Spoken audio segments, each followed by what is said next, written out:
Very good afternoon to all of you. So we have a wonderful panel today with us and a warm welcome on behalf of Apit family back again for another session of meeting the CEO, or for that matter, meeting one of the CEOs every week with us.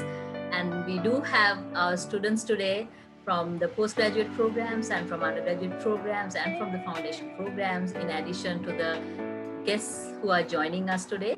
And of course, we do have our counterparts from our affiliated university, Staffordshire University. So a warm welcome to all of them. And along with that, we have our chairman who is with us today, in addition to our speaker of the day, Mr. Ravi Jayawardena. So thank you very much for joining all of you. And with that, I would like to invite our chairman, Mr. Bandula Igodage, to share a few words. And we'll start from there for the time.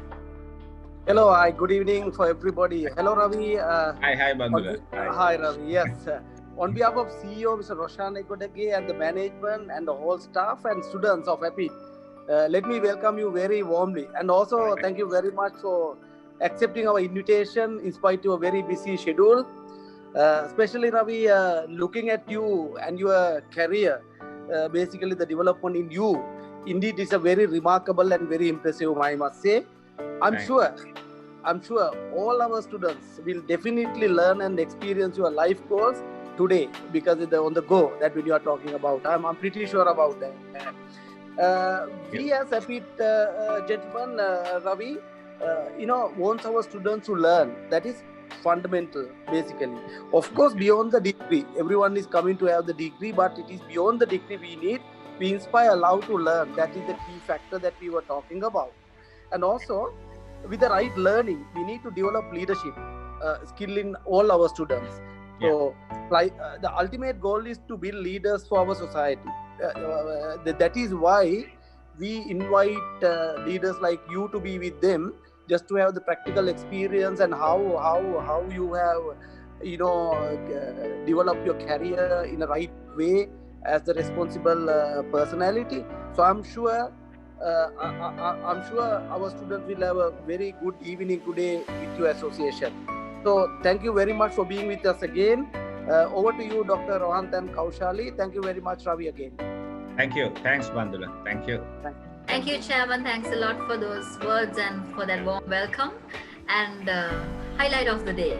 So we do have Mr. Ravi Jayawardena, CEO of Maliban Group. Let me hand over to Dr. Rohantha to take over the panel, and we look forward for a very fruitful and an effective and motivating discussion. So with that, over to you, Doctor.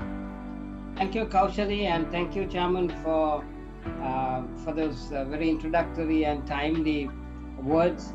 I've been knowing Ravi for the last, maybe about 20 years, and he's a outstanding personality. Today running a brand which is, 30-40 billion, I think. Chairman, I'm so honored to introduce Ravi. He's the Group Chief Executive Officer of Maliban Group, for Maliban Biscuits, Maliban Milk, and Maliban Agro. He was the former country head of sales at Coca-Cola. He was selected as one of the top 25 key people in Coca-Cola to develop the blueprint in South Africa. And he started his career in the University of Marketing, which is at Unilever, where from sales right up to the overall senior management, he went in an outstanding career. A graduate of PIM, MBA, and the Chartered Institute of Marketing. He's not only just a practitioner, but he also spends a lot of time to conceptualize. He's on the PIM faculty, not only in Sri Lanka, but overseas. I think he travels very often to Dubai. And he was selected by Cambridge University to deliver the effectiveness in thematic advertising and narration, which very few people in Sri Lanka get. Obviously, he's a Platinum Honors winner of PIM, and he's also the Golden Globe Tiger Award Leadership Award for Marketing and Brand Leadership. And of course, he was coveted for exceptional people management, where he was awarded the Lifetime Achievement Award by CMO Asia and the People Leader Marketing by the Institute for Personal Management. What is most remarkable about Ravi is that he's a perfect gentleman. I mean, it's very seldom that you get in the business world people whom you have known for 20 years and who are yet such beautiful gentlemen, and that's something that I really like Ravi about. I mean, we have taught together in places, we have worked together, and I mean, we've been very good friends, and I'm actually honored to have you, Ravi, as a guest. And over to you, Ravi. Thank you.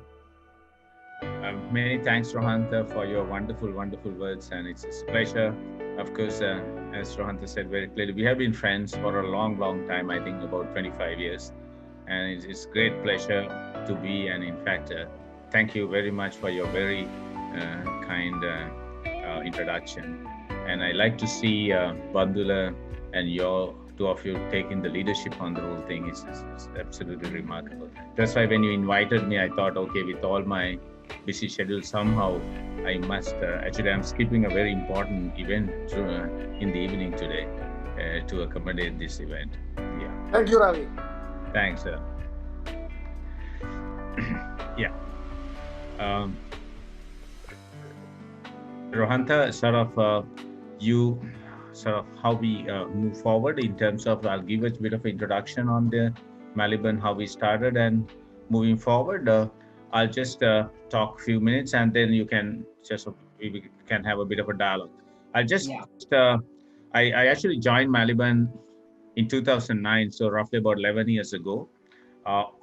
And during the last 11 years, Maliban has grown tremendously.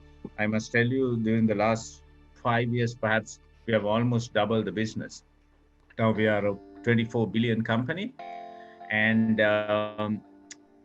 we have more than 3,000 people working. And the main company, the Maliban Biscuit, is the heart of the entire group.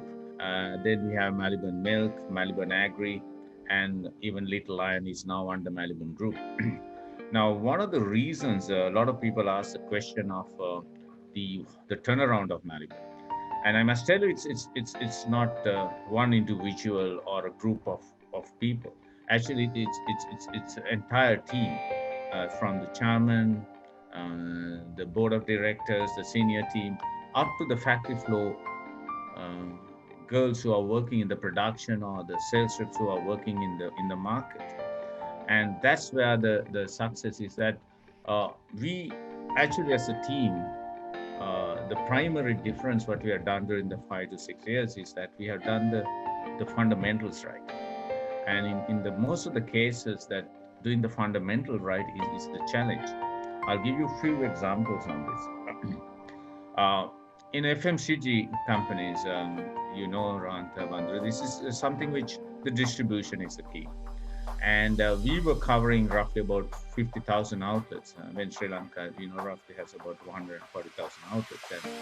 And directly our sales rep, we are now covering directly plus 90,000 outlets. A very fundamental thing, increase in the distribution, but it takes a lot of effort. And then the second point, when you are distributed, the marketing, the total overall marketing piece. Maliban, I could say, had always a very quality product, because chairman and the board personally get involved in terms of product development and quality. Of course, every day, chairman and the board hits the factory at 6 o'clock in the morning, and they are in the factory for 2 hours. I don't think any company in Sri Lanka, or any company in that format, that matter, in Asia, sort of the board and the chairman hits the factory at 6 o'clock every day till 8 o'clock, looking every element of product quality. And they've been doing it for the last, chairman has been doing it for the last 50 years. So even when I joined the company, the product quality was absolutely, it was there. The difference was that the distribution and the marketing piece was not up to the sort of, it was lacking. So we really improved that piece. We got a very young set of marketing side and very energetic team. And then backed by all the other departments, the human resource, the finance, we work as one unit. And the people factor, I must tell you here very openly, this company has a very open culture. I came from two big multinationals, and I thought working for a local company will be a challenge. And it was a challenge for me for the first 3 to 6 months, to be very frank, to get used to the system. But then I realized that there are a whole heap of advantages when you work for a local company. Now, Rohanta, you and Bandra, of course, you work for big multinationals. Multinationals have a very good system, processes, individual brilliance. Sometimes it's not counted because the system structure will show most of the time. So, but when you work for a local company, especially at a senior level, your individual brilliance also, not only the group CEO, across everyone, the senior team has a role to play. And so that's something which I have seen the company, the chairman, the board has given a lot of freedom for the professionals to operate. And that's something even in a private-owned company, sometimes you may not get that. So it's there. So it's a huge advantage for people to perform, because you are creating an atmosphere for them, the freedom of executing their ideas, their professionalism. So, and the happiness factor, we did a research about like 3 years back. Is now people are working beyond their departmental boundaries, working to achieve common objectives. And so this journey has created a huge business results. And even during the COVID, I must tell you that one of the things when the March, when this pandemic started, the first wave, we had a emergency meeting, I can remember, on the first day itself, and it was a very fine line between the safety and the productivity, for example. So we were very clear. We told the employees the safety first. Absolutely, there is no compromise. Yourself, your family, you have to. So we did everything possible to help them out there. And with that, we realized immediately actually we are in two very blessed categories, biscuits and milk. We knew that there will be a severe demand. A lot of consumers got into the entire country, not only Sri Lanka, I think the entire world was on a panic situation. So there were a lot of consumer pull during that time. So we have to start our production. So there was an interruption about 4 days because most of these factory people were outside Colombo. So crossing the boundaries, we had a challenge, but we coordinated with the government officials, the health department, the police, the external stakeholders. They cooperated very well, I must tell you. And we started production.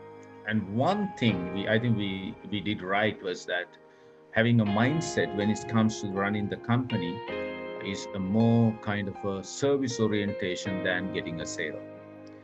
So everyone say, okay, please service because consumers need stocks, and please do that. Sometimes the distributors send a vehicle only a bit of a distance, only just to serve one order.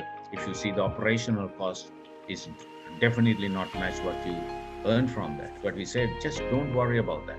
It came from the top. Just do a service because this is the need of the hour. We cannot commercialize this. It is not a commercial game. And everybody was on that page.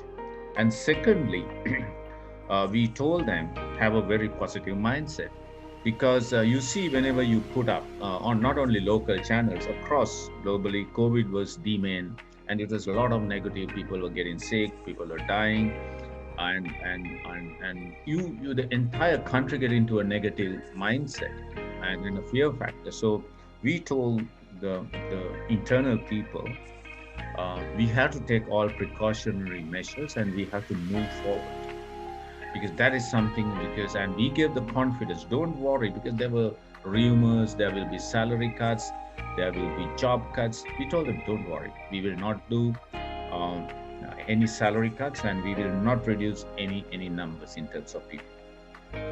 And that's, we gave that confidence to them. And with that positive mindset, people started, even the sales team. I had of course, the factory always, we have taken all precautionary measures, checking temperatures, giving all necessary utensils to look after them.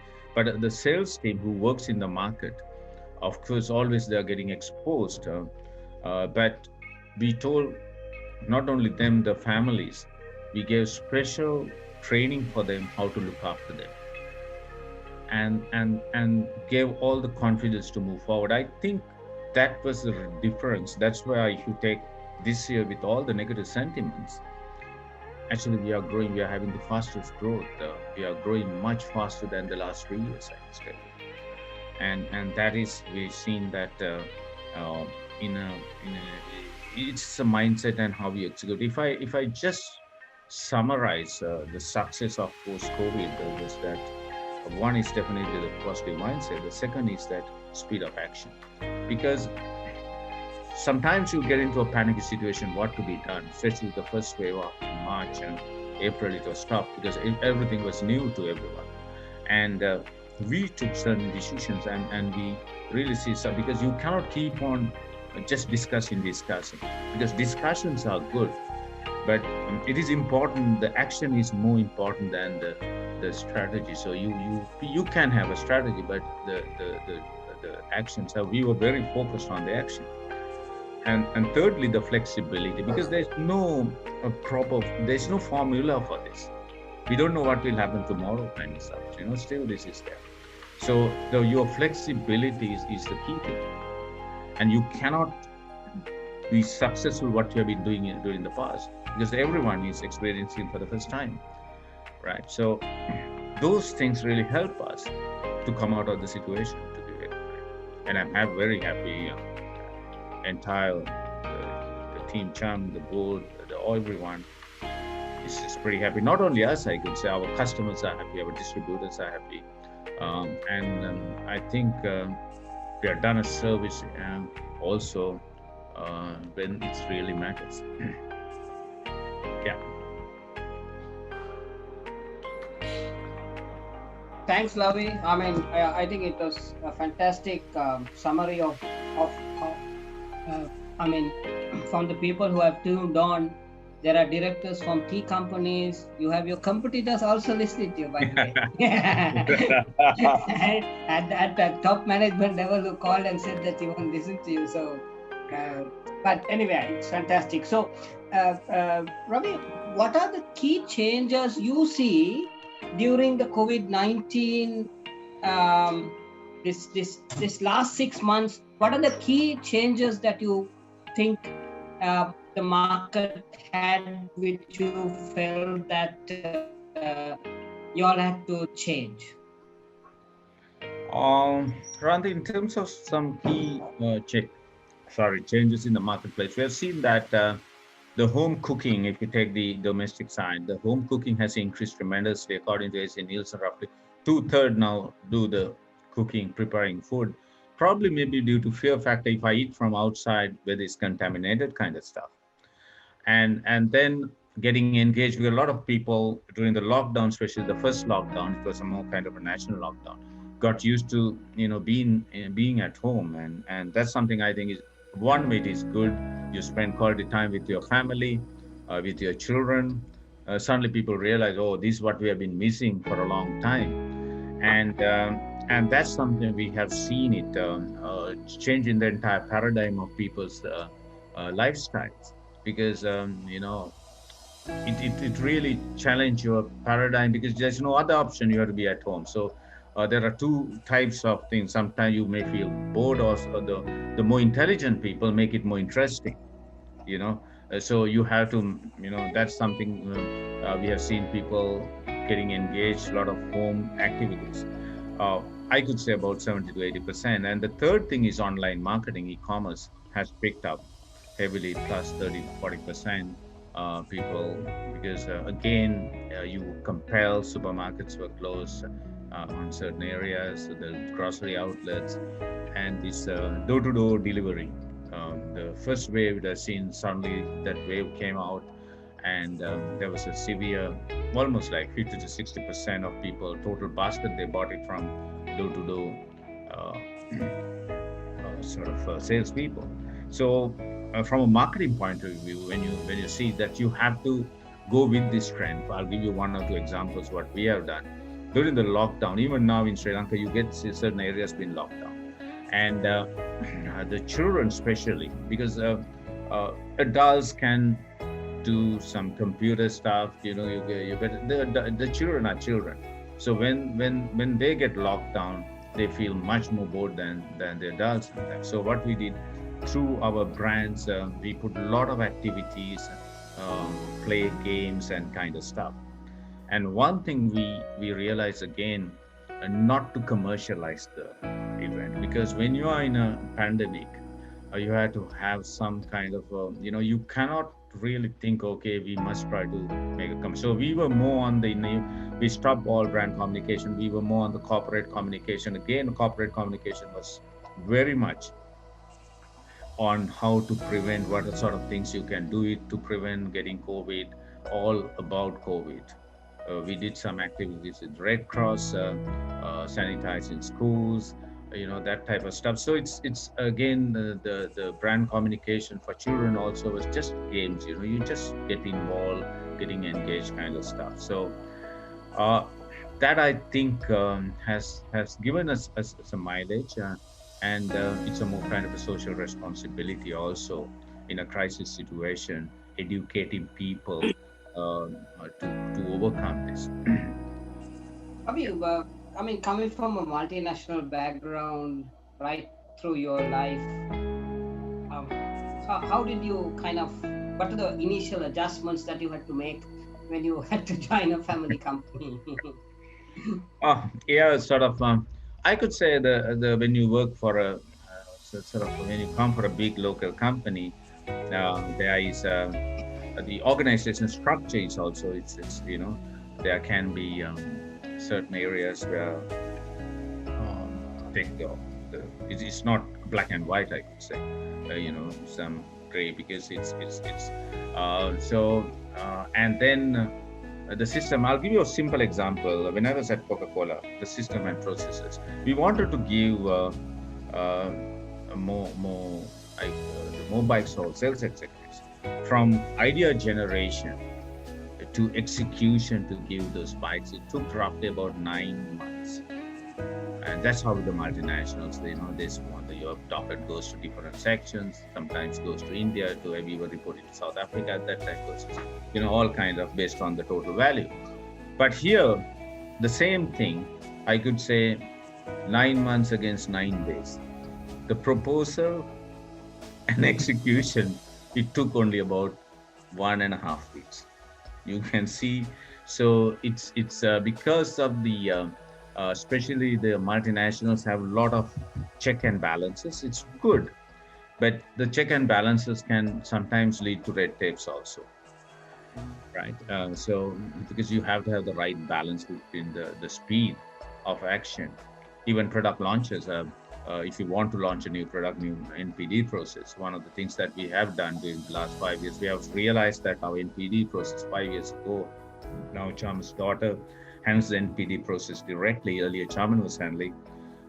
It was not so robust, and NPD was more like a most of the new ideas were coming from the factory R&D. And now we have a beautiful blend. The marketing people bring the insights of the consumer and work with the factory R&D to bring new products. And last 5 years, we were pretty good in our NPD process. So the road to the decision-making process, Rohant, I could say in a local company is much faster, because in terms of, but it's the culture itself. One area perhaps I've seen a difference is that when you work for a multinational, you get a lot of input. When you have a problem with your product or any area, you get the center support. You get the center support because there you have a big brother in India or in another country. I can remember any product development, communication stuff. There's a lot of expertise in the network. But when you work for a local company, you have to do your own stuff, right? So you have to do your own stuff. So that's a challenge. That's a challenge. But on the other hand, it helps to people to develop because your creativity comes out.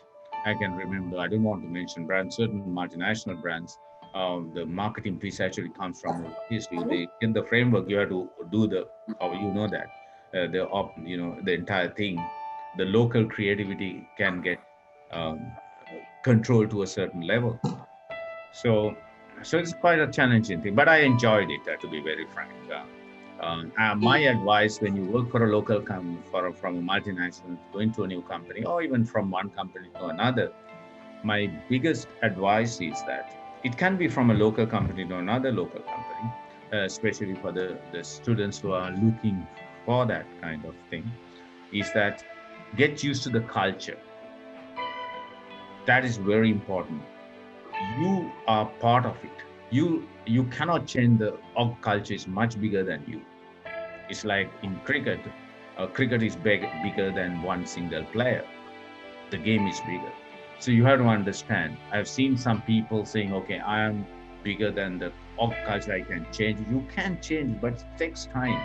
It takes time. It's a lot of team, a lot of people has to. So it's a journey. So the first 3 to 6 months, when you go to a new job, it can either make your career or break your career. So it's very important. The faster you get adjusted, the better it is. I mean, how?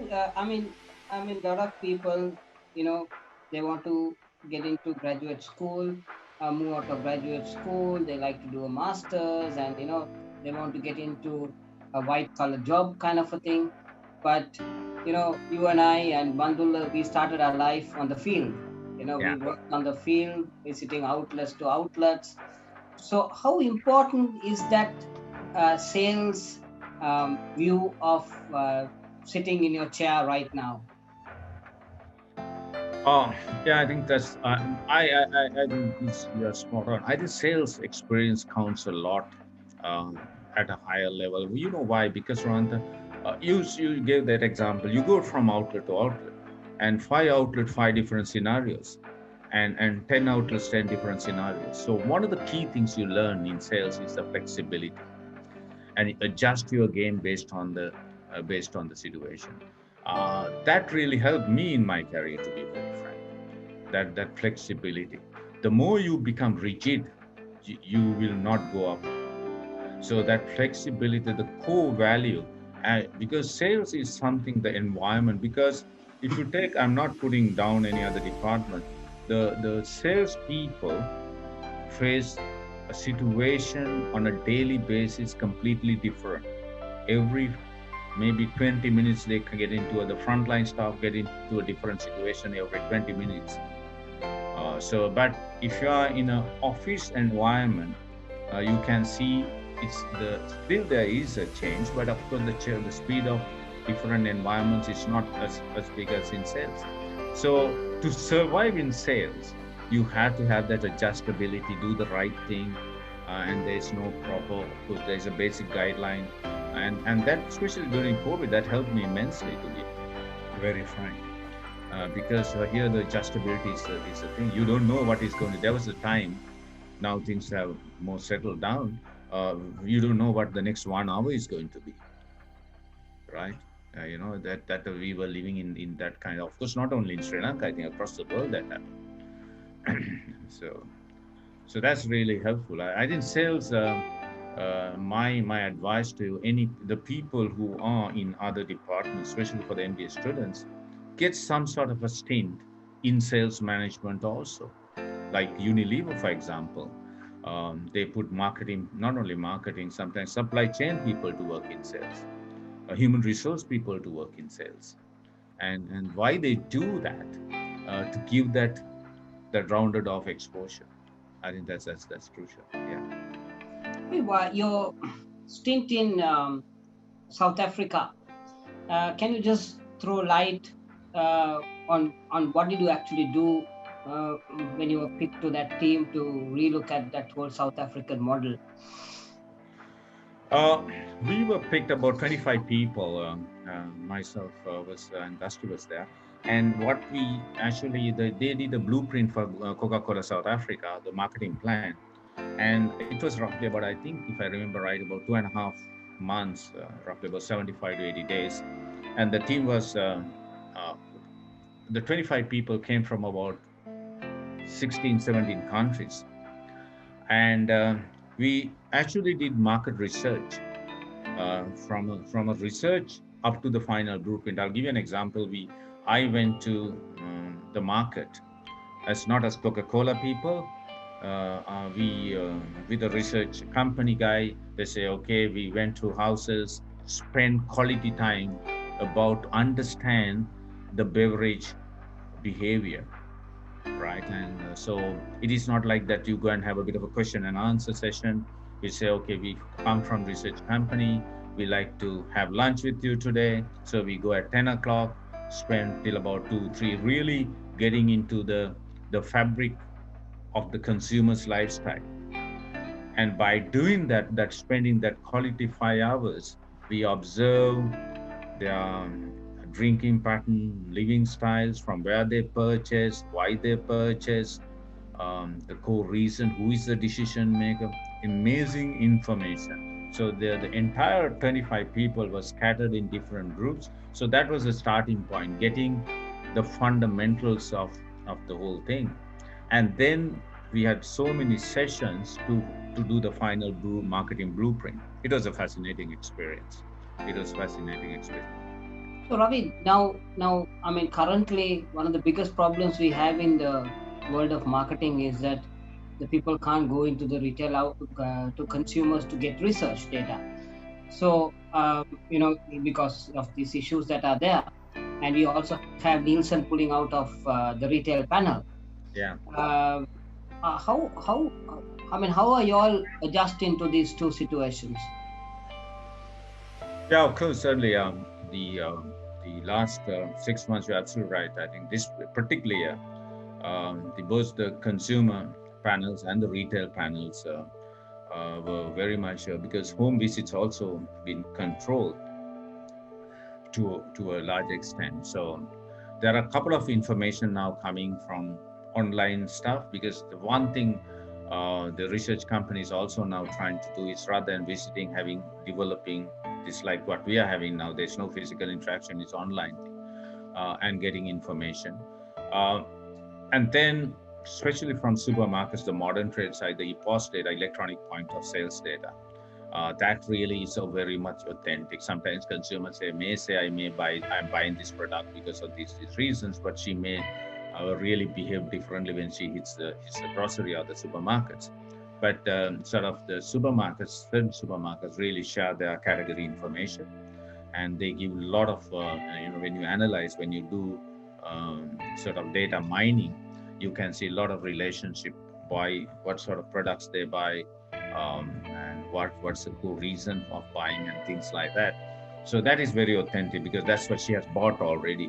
Those are EPOS, electronic point of sales data.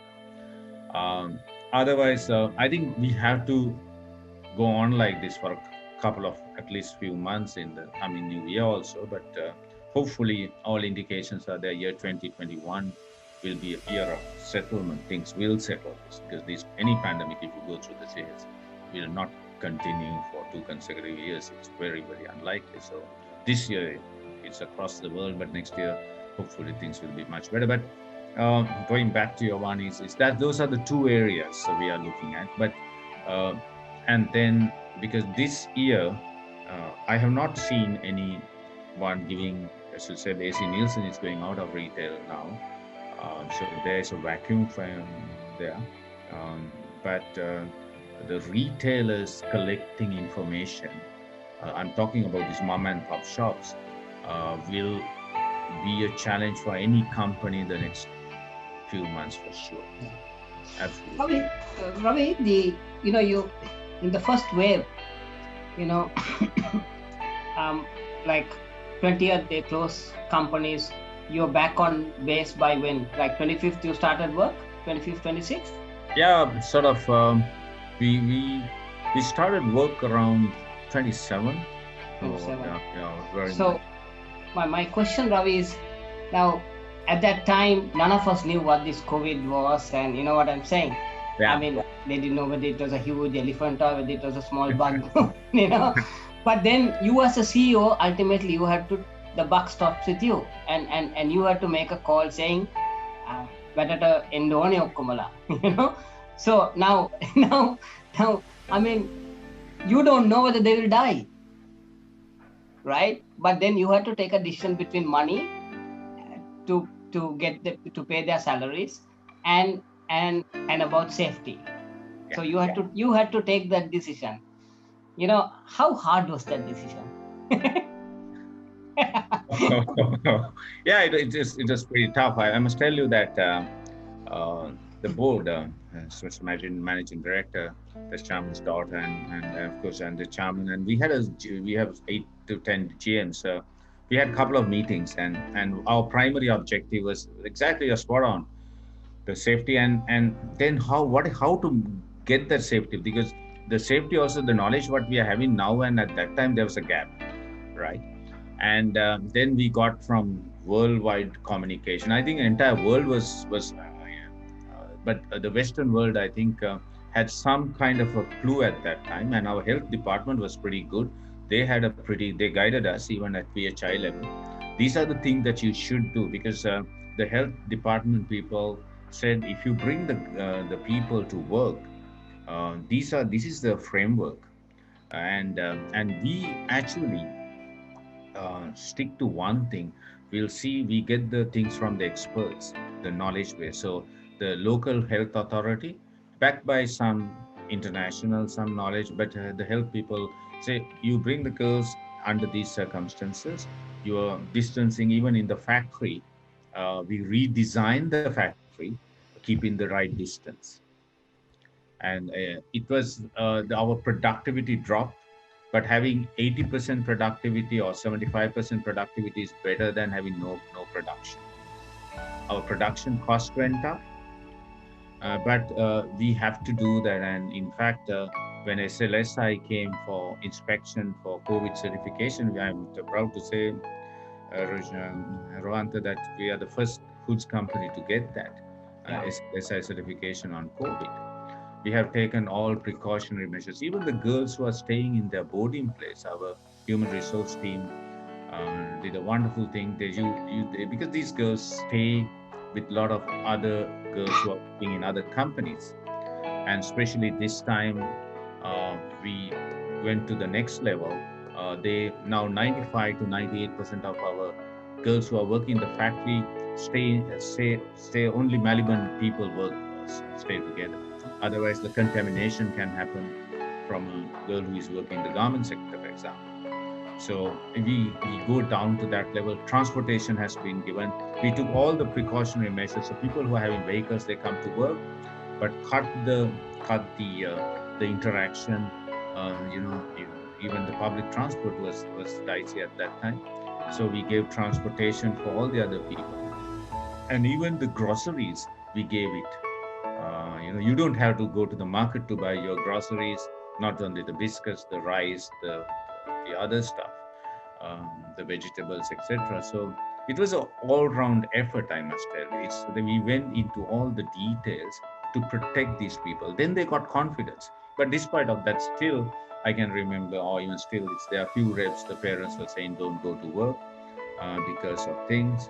And we told them, okay, it's their call, but we really, because if anybody, we don't want to see people working under tremendous pressure. But we, instead of using the pressure, Ranta, we did more kind of a persuasion. They get confidence, because it's a confidence building thing.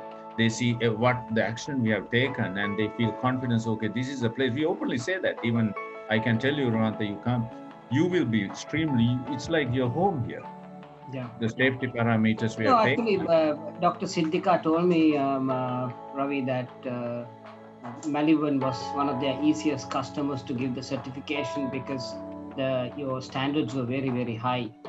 Um, uh, so, Ravi, with all these kinds, I mean, you're running 3, 4 companies, not only just the Maliban, but I mean, how do you take time to go and teach? I mean, you even go to Dubai to teach on masters. I mean, it's I have seen you. I mean, every weekend you and I used to teach. You know what I'm saying? I mean, Good old days. wherever we worked, we used to come. I remember, when I was chairman of, I think, tourism. You had to travel a lot, but I'll come back on a Friday evening in time for the Saturday class. It's a Yeah. commitment. But I'm just asking you is what makes you want to do this yet?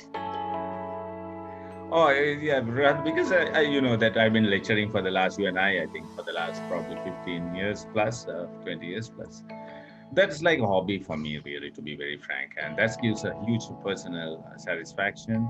And like you and I are coming from Bandul sort of corporate practitioners, and students also appreciate when they like, we are not 100% academics.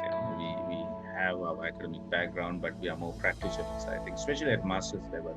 I think that's very crucial to have the practical side of the whole thing, because MBA, for example, is a very practical thing, and then you feel very happy. I know you have the same sentiments, so that when your students do well and you're helping somebody to uplift their careers, and it's absolutely a huge personal satisfaction. So I actually do that as a person, mainly for my personal satisfaction. That's something that's really delights me when I see students doing well in life. Getting through the exam is just only a part of it. Actually, it's not the big picture. The biggest thing is that when you see them doing, I can remember when we were doing CIM, I still meet some of the students who have done exceptionally well in their life, even better than me. So then you feel really proud of them. Yeah. That's the ultimate desire. So I will actually do. I know you also have the same thing, and I'll do it continuously. I somehow managed my time to do that. Thank you, Ravi. In fact, when I asked you, can you come and do a small session? I mean, there was no question of where and how and nothing. I will do it. So thanks. So Ravi, tell me something. Isn't the highest amount of consumption of biscuits is in Sri Lanka? um, I do not have a very authentic global statistics. Yeah, it looks like. I think definitely we are within the first five. That may be for sure. Because if you take roughly about 9,000 tons of biscuits consumed, 8,000 plus on a normal month. So average, so 22 million people. If you take per capita consumption per se, it's pretty high, pretty high. So uh, definitely we are within the because if you take India, our neighboring country, uh, there are a lot of snacking items, across. But here, biscuit has become the main snack. Okay, we do have other snacks, but biscuit is the core of the whole thing. That has been traditionally there. So every Is it household, I think, has milk, has biscuits now. Yeah. so? Is it fair to say that you are the highest contributor to diabetic? What we do is that actually there was some interesting statistics on this side. Since you raised this question, Ron, I think it's very pertaining. Average, it was published, I think, it's a government thing. 30 kilos of sugar is consumed by average Sri Lankan per month. And from confectionery, I'm not talking about biscuit here. Is the biscuit, chocolates, the ice creams, the whole works. Actually, it comes only about 3 kilos out of 30. So very small element. The biggest element, quite surprisingly, comes from tea drinking, because average Sri Lankan drinks about 4 to 5 cups of tea, or at least 4 cups. And a lot of people use sugar heavily. And that's a huge consumption. Out of 30 kilos, roughly about 12 kilos come from drinking tea. So we actually worked with not only Maliban, the entire industry, or all the other companies got involved I told the health department also sometime back when we went for the color coding systems that we will help the diabetic problem, because the core issue we have to understand here, our lifestyles, the food consumption. Confectionery is a very minute thing. I can tell you with a lot of confidence, with hardcore facts. People should, like you and I, when we were small, we were playing, cricket and, a lot of games. So, we had a study life and a leisure life and especially sports. But now if you take a kid, first the 5-year scholarship and then till getting to the university, it's actually and always on the phone. So very, very sedentary, physical activity is very much limited. And that leads from a small days, so there are a lot of other elements that comes into that. So education of educating the people on that is extremely, extremely important factor. On the other hand, from a biscuits point of view, we have seen now less sugar products, more healthy related product, not only in the biscuit category. We have seen in all foods categories that is now growing like in the Western world. So Ravi, I mean, you have come to a level where a lot of people aspire to be. So where do you go from here? I mean, you have been to, academically you have gone into be a guest orator at Cambridge. You have ventured starting from field. You have gone to South Africa to set up business for the world's largest brand. You have not only proven your skill in multinationals, but you have joined family companies where a lot of people say multinational guys do never fit in, but you have gone there and you have done it. So what next, Ravi? When I meet you, I'll tell you. I'm just this that is very clear. This will be my final job, to be very frank. And nonsense. By the way, I must tell you a secret. I went to Facebook to take some photographs of you. So I told Kaushali also, and I couldn't find any photos. Then I went to LinkedIn, and the people who have looked at your, the people who have viewed your account, your LinkedIn. Well, it happens to be number 1 and number 2 in the country. Oh, yeah, I'm serious. Oh, right. Yeah, GRS, you know what I'm saying. So I think they are marking you for a bigger job. I don't know. Maybe you might go as chairman Lanka Sathasa, and I will come to you now this time around.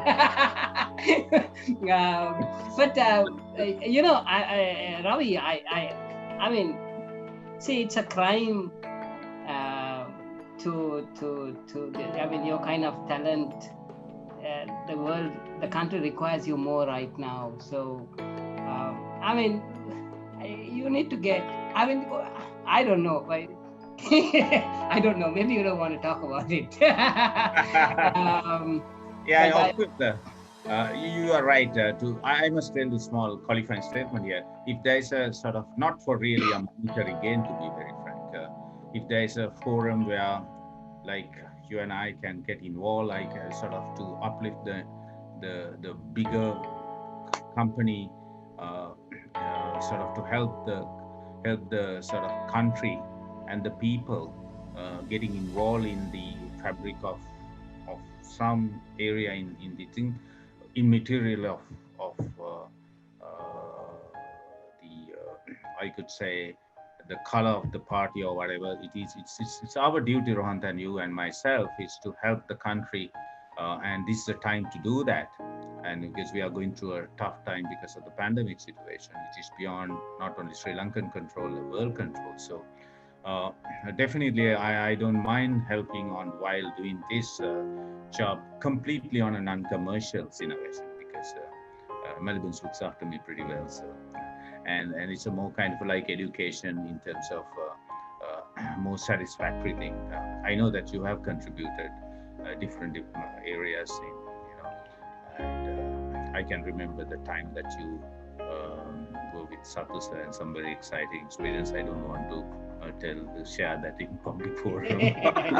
And that's the challenge we do have when you work in a technically you call it a public sector, but definitely I think the current situation also they are trying to harness the cream of the talent and put them in there and get their knowledge also. It's just one of the obligations I think we do have, but it's always I have not closed that completely, uh, but whenever there's an opportunity, I'm very much. I think it's part of our Bandul also. I know for sure is doing that, and because you and I we don't have any other hidden agendas, we make it very sort of clear thing. Our main objective is to help the country, help the people. So that sort of thing is always there. Even after retiring from here, I may not work for another corporate company. I'm telling you, definitely not. I don't have any intentions right now to do that. Ravi, But- are we aware that the budget said that you can work up to 60 years now? So, I mean, that is the best budget proposal I've seen in my life. But I mean, I remember so much when I was chairman of Lanka Satyasad. I mean, I remember in 6 months we turned around a 32 billion business, and I must thank you personally, Ravi. Every time when I had an issue, I used to come to you, and you used to tell me, no, Rohanta, no, you have to run, you have to move on. And I'll never forget that. And it's lovely chatting with you, Ravi, and hosting you today. It's a beautiful discussion. There are a lot of questions that have come on our chat, Ravi. I'd like to hand over to Kaushali before Bandul takes over for the final question. Kaushali, would you like to throw the questions to Ravi, please? Thanks, Ravi. Thank you. Great stuff. Thanks, Rohan. Thank you very much. Honor. Kaushali, over to you. I've been listening to you. I did not understand the whole humanistic side of it until I listened to you today. Because we always go to the supermarkets, we do see Maliban and we bring it up and come back home. That's been our automatic responses as public. But I believe for the students, this will be a wonderful platform to see how come that you go beyond that. And how come that you go beyond that to make sure that our intention unconsciously or not knowing exactly what's going on, we pick up a biscuit, which is a Maliban. And I have seen certain customers even going to the point of, I'm going to bring a Maliban and come. So it's to plug that, it takes a lot of effort, and your talk today adds up a lot into that. So when I started reading the questions that are coming in today, Mr. Ravi, it's all in line with this purpose. It's all in line with how do you make this change, right? So with that, let me go into the questions. The first one that has been sent to us by, I'm sorry we don't have the attendant's name, but the concern is, what was your ambition when you were new to the industry? At that time, of course, my ambition was coming from Coca-Cola. Actually, I didn't come direct to Maliban. I was doing a bit of teaching stint in Australia for a short period and then came here. My ambition was really, because Maliban was going through a bit of a challenging period at that time. The mainly just to get a bit of a grip of the whole category first. Of course, getting used to the companies is the most crucial. As I told you earlier, the first 3 months was getting used to the company, getting used to the people, getting used to the system. Of course, getting used to the product was very much secondary at the start. Understanding the whole how Maliban does work. And immediately after about 3 to 4 months, realized, okay, so that time, okay, now understanding. But I was blessed in one way because Unilever, Coca-Cola, and Maliban all in FMCG category. So I didn't come from a non-FMCG background. So fundamentally, the FMCG fundamentals are the same. You have to have good products backed by good advertising, and the distribution. And sort of working all departments together as a sort of it's like so the whether you work for Unilever or Coke or here was that. So getting into a new category was not a very much alien to me, of course. So it was very quick that I got adjusted to that. Yeah, so it's not a big challenge. Wonderful. So moving to the next one, talking about Coca-Cola and Little Lion. So the question is, can you please give us an insight about the acquisition of Little Lion brand? And how do you differentiate between Little Lion and Maliban brands from company perspective?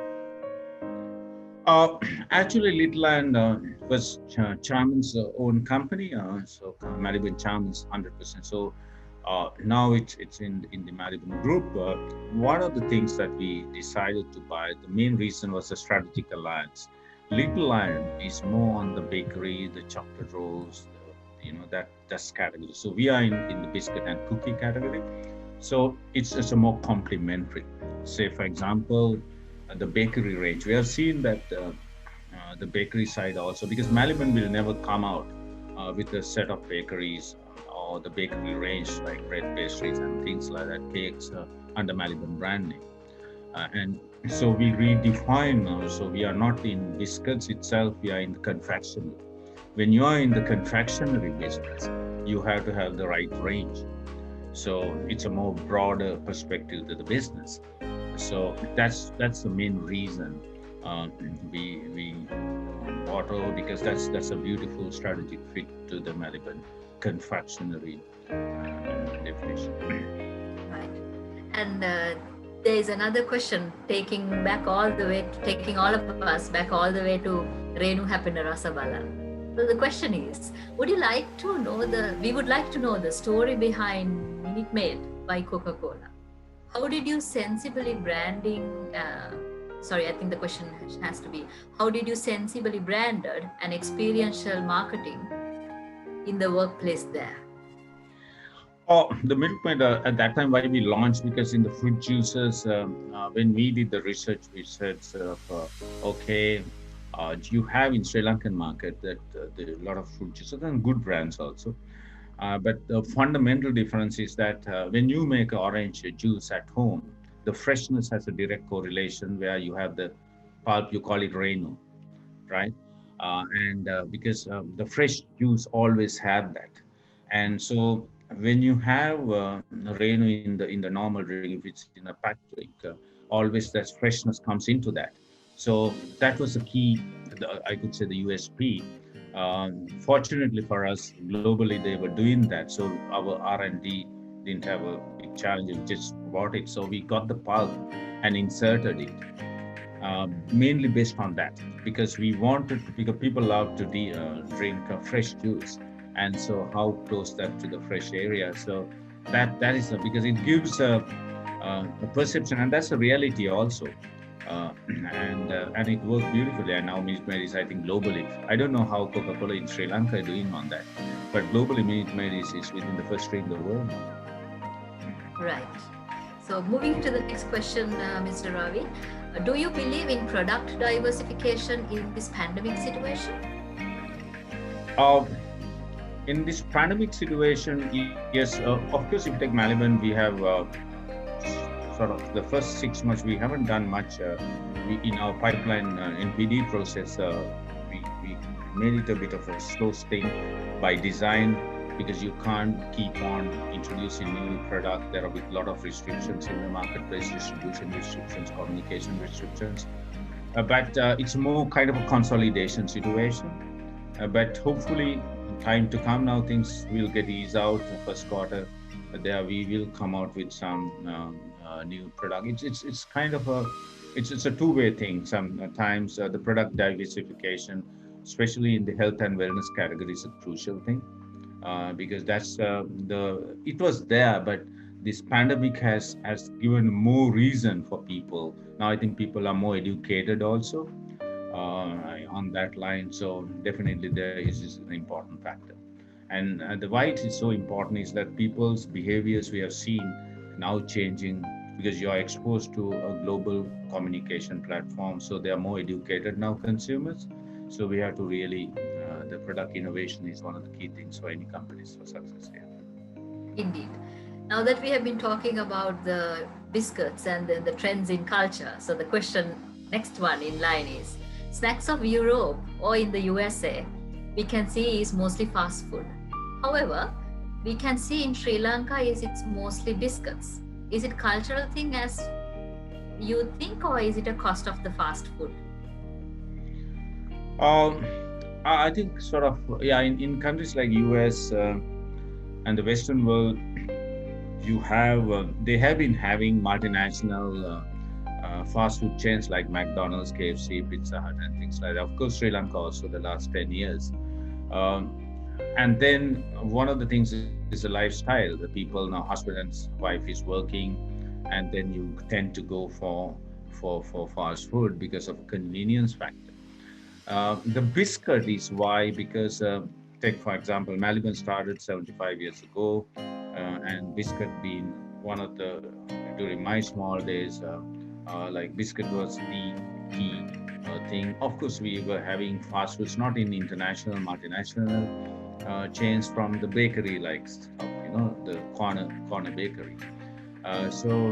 But one significant thing, as Rohanta, we were discussing, the per capita consumption of biscuit is very high. It's part of our life. I think if you take the rice, the bread, and the consumption of fast food stroke biscuit categories is pretty big. But in Western world, I think fast food category is definitely bigger than the cookie and biscuit category because of the sheer penetration, and they started the trend some years ago. But here, Sri Lanka also, I think this trend, the biscuit being a part of the consumption of the consumers, will remain for a long period because habits will change, in a shorter period. Right. So we have Ruvini Karyavasan and wanting to say hi to you. At the same time, asking the question, would online deliveries continue to hit a high, or would customers start going back to the stores for shopping, in your perspective? Online deliveries will thrive, I think, because one of the things is that the pandemic really helped to do that because people didn't have a choice. But one thing, the online deliveries, that's a convenience thing. The convenience, and one thing for the brand owners we have to be careful is that people will order online and the brand equity counts there, because a person who goes online will not order unknown product. So it's very important because when you go to the store, you see something you are buying for the first time because the touch and feel thing is there. So from a marketing point of view, it's a very important trend that you try to understand is that when people go online, they order online products that they know these brands, at least they know those vendors. So that trust has to build. So and that will continue, and that's for sure. Even once the pandemic settles, I'm pretty confident that the online will thrive, and we have seen that in the Western world very much. Right. So before we move on to Chairman's question, he had been telling from the beginning, I have a question which I would ask at last. But our last question for the day, having the perspective of food industry challenges in mind, what is your stance on the network marketing? Is it good industry to start a business? What, network marketing? Network marketing, yes. Yeah, I think sort of what we have seen from a marketing angle. I'll give you a simple example. 10 years ago, Rohanta will know, we were more putting higher budget on above the line like TV, radio, and press. Still, we do put a significant one, but it's the trend now has gone more towards below the line, where shop activation, sampling, etc. And the fundamentally the social marketing, the e-commerce, that side, the companies are putting more emphasis now, like Facebook, because everyone has a phone and you dangle with the phone, and so we have to go with that trend. So that is where the network marketing will count a lot, because the opinion leaders in the social media, it's very important. One opinion leader comes, it spreads like wildfire. So you have to, the more the positive that is better for your brand, the more the negative is not good for you. So you have to manage that. So what we also have done, the professional team is managing it. That's very crucial, and that will go from strength to strength. So the traditional media will have a challenge trying to come. Already we have seen that. And so this is something we have to go with the trend, and that for sure. Wonderful. So with this, Chairman, for your dying question. No, it's not really the dying question, Kaushali. I have a comment and I have a question also for Ravi. Yeah. Ravi, honestly, I'm very happy bringing you here, not because of anything else, for the benefit of the students. And you well explain yourself, first of all. And in fact, you basically express in a dynamic way marketing, sales as together as a CEO's role. And you demonstrated the depth that you have in within you, the knowledge overall, because it is important not for you, basically for the students who are following you as the leader. So that is the whole objective. I think we achieved that objective, Ravi. And also the key thing that I have to say that for the students, and you love to teach and you love to, that's your passion. So it is very encouraging for everyone having a so sophisticated and busy schedule, and still you find the way to teach them. It's a very encouraging for the teachers, our teachers, as well as the students.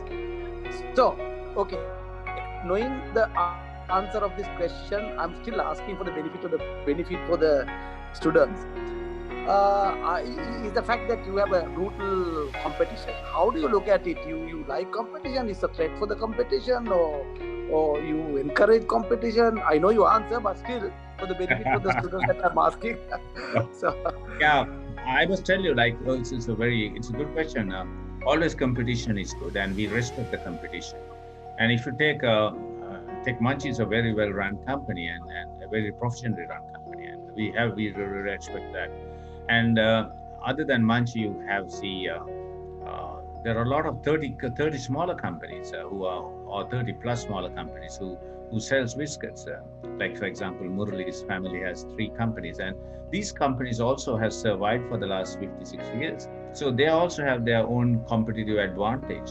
So this market is, though 2 players has together a very high market share, so always what my personal feeling is that you have to respect the competition, learn from them, see, because this is a market is very wide and dynamic. So every time you improve your overall performance, not only product quality, everything you do, that is good for you, good for the company, good for people. So I think competition helps the consumer also, because we each other try to raise the bar. And when you raise the bar, who benefits? The consumer benefits, the country benefits. So that's good, because competition drive you to give your best. That's why countries don't like to see monopolistic situation, because you can get into a very complacent situation. When you have a healthy competition, you cannot get into a sort of complacency, and then you keep on improving on yourself. So everybody's doing it. The competitor is doing, even the smaller guys, what we have seen. When I joined the company 9-10 years ago, and now I have seen how the smaller guys have improved, overall performance. So it's an interesting game. It's an interesting game. I have seen it at Coca-Cola, how Pepsi fights with us globally, and even at Unilever. So it's always very, very exciting. Higher the competition, higher the excitement is. Absolutely, yeah. Yeah, you answered that. I was expecting that, Ravi, but I don't know. Once again, for the benefit of the startup, the people, the students, that they are thinking of all the aspects. So, in fact, you have I don't know whether Rohan has any other questions, but in fact, you made a day today for our students, and this as our expectation. So we'll meet up personally. But thank you very much, Ravi, from management and the board of the Epic University. Rohan, over to you, Rohan. Thanks, Chairman, and thank you very much, Ravi. It was beautiful chatting with you. I mean, you have such a array of experience which everybody can relate to. It could be us, it could be a student, it could be a person at very high board level. There are things to pick up, and when I look at my WhatsApp messages, I'm getting thoughts of people who are all the way in Seychelles writing to me and saying, I mean, it was fantastically insightful.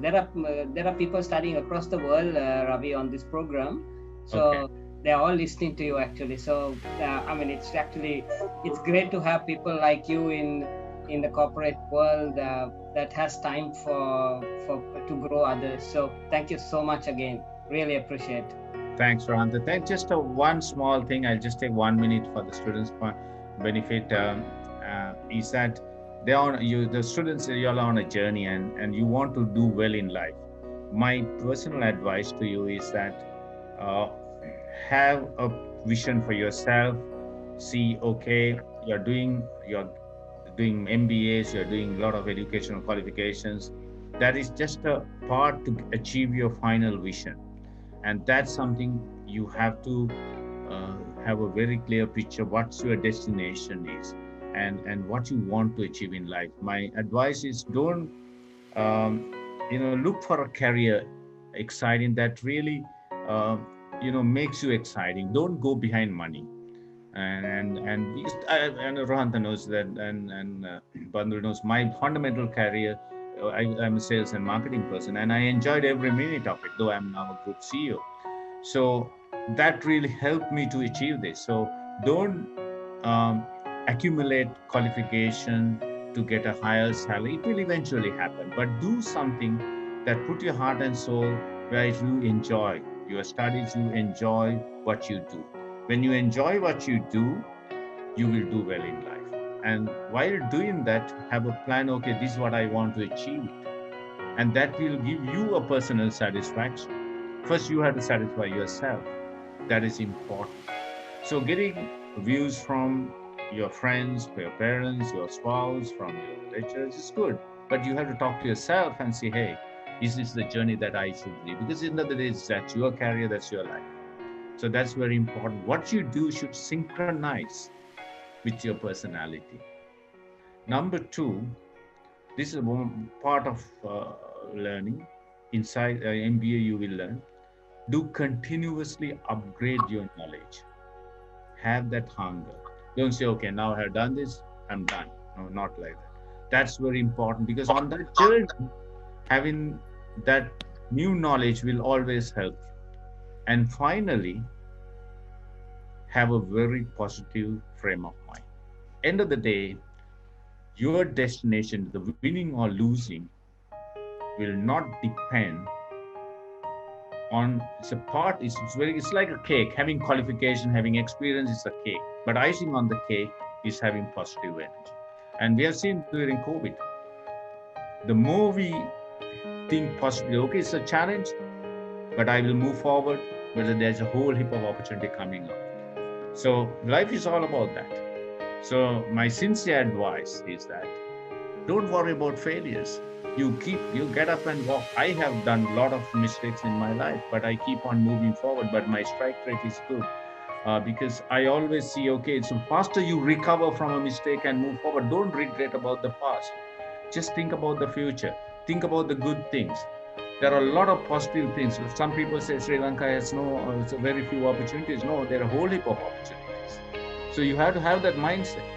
And that positive mindset is very crucial, because in our education system, we teach a lot of technical stuff, but not the softer skill area, which is very, very crucial to achieve your final objective. Be happy and don't worry about of mistakes or failure. You learn and move forward. Keep on moving forward. And then you'll be light and you will do well in life. And that's my sincere advice to all of you, the students who are listening. I wish all the best. I hope this 1 hour help to get some knowledge for you to enhance your career, and more importantly, to enhance your overall, to achieve your overall life goals. And I must thank Rohanta, Bandula, Kaushalya, and the APIT team for organizing this wonderful event. Thank you. Thank you very much, Ravi. And that last bit that you said is the Olympic spirit. Okay, thank you. I mean, this morning we had a meeting. I sit on the Olympic committee, so I've been listening to this rhetoric, and they call it the joy of winning. And what you just now shared in the last 1 minute is essentially the joy of winning, which books never teach. You know, whatever books you read, you never learn that. So, I mean, that is the real essence of a leader. So yeah, I mean, you can see the maturity of Ravi Jayawardena. That last minute, what he said is what an Olympic athlete tells. So I'm really honored, Ravi. Thank you very much. Thank you. Thanks. Thanks. Thanks. Thank you, Ravi. Yes. Thank you very much, sir. Thanks. Indeed, indeed. It's wonderful to have because in academic perspective and in platforms, students do tend to focus a lot on how do I get my grade, how do I get my exam passed, or how do I get through this tough life. And what you spoke today is more than enough for them to start over, and especially during this time when they're having their online learning, to think through and see, okay, where do I fail and what can I learn out of it? And spot on as to what we discussed. And thank you very much for this contribution. And we look forward to reconnect with you sooner or later to have this discussion and to continue this discussion for the betterment of students. So on behalf of APIT family, let me thank you again. And that concludes our session for the day. So we hope to see you back again in another forum with another guest to share the purpose and the learning. So good evening to all of you, and we would say bye from here. Good evening. Thank you. Thanks, guys. Bye-bye. Bye. Bye. Thanks, Ravi.